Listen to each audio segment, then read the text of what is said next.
What's up, YouTube? What's up, YouTube? Yeah, yeah. But today's video, right? Um, I'm starting off today's video, and I'm talking about a story time that happened, right? And this story time is crazy because I remember this story to this day, and it's like a lot of you guys may think I'm capping about these stories. A lot of you guys may think I'm just telling these stories for your entertainment, and I wish I did. I really wish I did, but um this is a story time on how I got in a shootout with my family in DR. And no, I wasn't doing anything that caused the shootout. No, I wasn't doing the shooting, but we were just basically at the wrong place at the wrong time, right? So it all starts off when I'm like 7 or 8 years old. And at the time I was living in DR. Yes, Jonah was living in DR. And hold on, let me show you guys some proof. Hold on.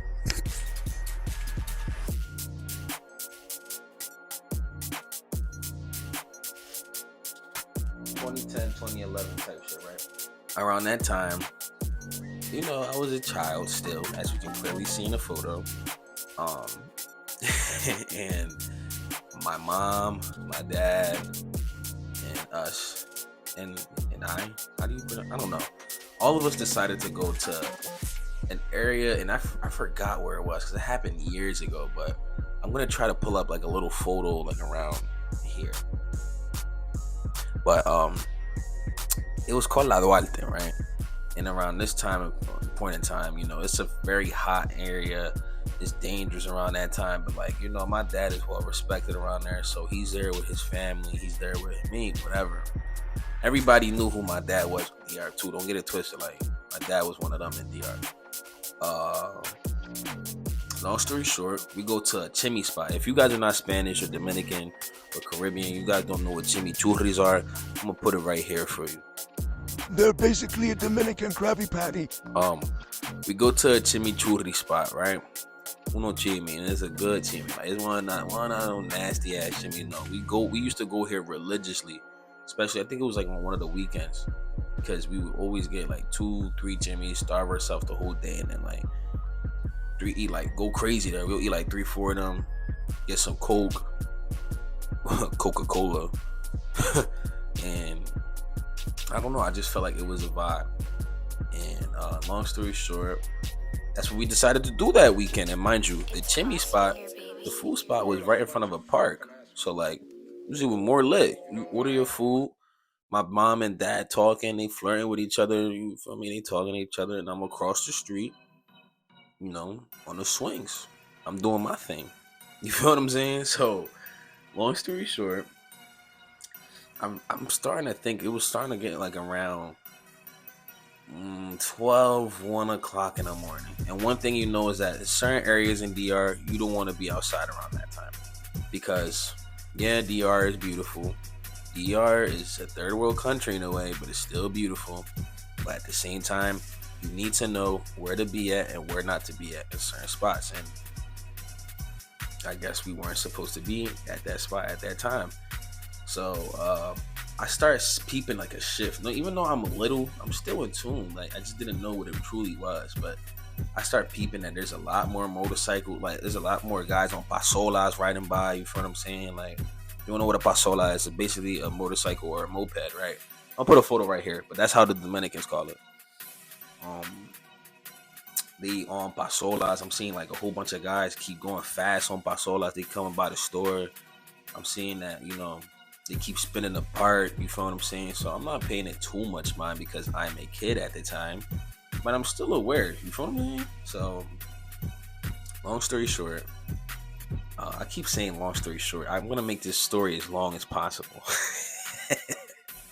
But long story short, see, I did it again. But yeah, so all right. As I'm going on with the story, I remember that I remember talking to like this one girl that was at the park, right? And don't get me wrong, she was the same age as me, and I wanted her to play with me, right? So I asked her, "Oh, you want to play with me?" I think we were like about to go on a seesaw or some crazy shit like that, right? Boom. Everything is cool. Everything is jiggy until I realized something. I'm like, yeah, right? Like, why is it's getting like oddly quiet now. Like, you feel what I'm saying? Like, where's my mom? Where's my dad? And I still see them, but they're still in the store. So I'm like, all right, everything's cool.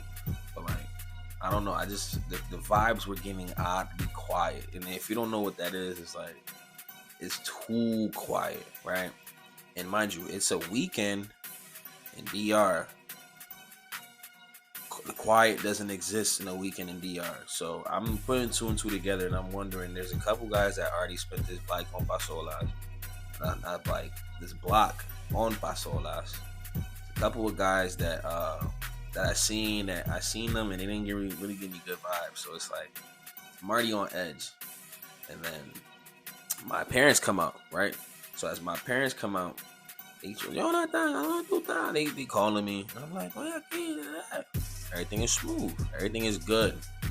This is where it takes a turn for the worse. Right down the street, I believe they had another. It was like a food truck, right? And it was a food truck of where they sell fritura. Fritura is basically where they sell like fried plantains. They sell salami. They sell all types of meats. No diddy, but they sell like sausage. They sell no diddy. That's crazier. Oh my goodness! But they basically got like a whole bunch of meats. No diddy, hanging right. No diddy. Oh my goodness! But we decide to go to the food truck, right? And this is where we make the biggest mistake of our lives. I feel like we were supposed to just get the chimneys and leave, but I don't know who was being a big back that night. It had to be my dad, but um, I'm not gonna lie, he wanted to go to the food truck, so we stop at the food truck. And mind you, the food truck is up the street, so it's not too close to the park, but it's still close enough to where you can see certain things. And we still close to the chimney spot. But this time it's more like in an open area. Like there's cars parked up near the food truck. Like it's in an open area. So if you know what an open area is, it's in an open area. We go to the food truck, and then my dad decides to get an order. And I think I'm with my mom. I'm talking to my mom about something. And then out of nowhere, you just hear, bah, bah, bah, bah. Looking around, bah, bah. It was either fight or flight, and I can't fight bullets, so I'm running. And my mom noticed the fear and she panicked because she thought I was just gonna run anywhere. So she grabbed me and she ran with me, right? Thank God. My dad, he's a grown ass man, survived. But me at the time, you saw in the photo, I wasn't even cracking 12 yet, 11. I can't die. So like, I'm not gonna lie, my mom came and rescued me. She grabbed my hand and we running. As we running, we see a car door open. This had to be God himself. Car door open. Boom. She throw me in there and then she lays on top of me. No diddy. But she was basically trying to shield me. So I'm like, damn, like, OG really saved my life for real. Mind you, I'm panicking because I'm thinking like, yo, where's Pops? Where's Pops? I don't see my dad nowhere. Like, we ain't rescued dad. Like, and my mom's basically saying like, he's gonna be all right. He's gonna be good. I needed to get you out of there because he was already ordering. He wasn't aware. You feel what I'm saying? Like, I can't lose you. You feel what I'm saying? So that's one thing. Like, love my mom to death to this day. But my mom saved my life because I was in a shootout in DR. I'm a little kid. I was gonna panic and run anywhere. And imagine if I would have ran anywhere and God forbid, one of them bullets hit me. Wouldn't have been no go getter. But we here though. You feel what I'm saying? But long story short, that was on the story time on how I got in a shootout in DR by accident. I really got in a shootout by accident because it was the wrong place, wrong time. And that's the main message of this video that I'm trying to portray because I don't like to just tell my stories and just leave you guys off with a story and that's that. Like I want my content to really bring value to you guys and I want you guys to actually like learn something from my videos because it's like I don't want you guys to make the same mistakes I did, or I don't want you to go through the same things I had to go through. So just for you to learn certain things. Like if you can avoid it and find shortcuts, do it. Like if it's not morally wrong, do it. Cause why go through pain and go through stuff that you don't need to go through? So that's why I tell you guys these stories so you guys can learn from me. You feel what I'm saying? Don't do the stupid shit I did. And not even that. I didn't do nothing stupid, but just learn from me. But anyways, Go Getter is out of here. Bye bye.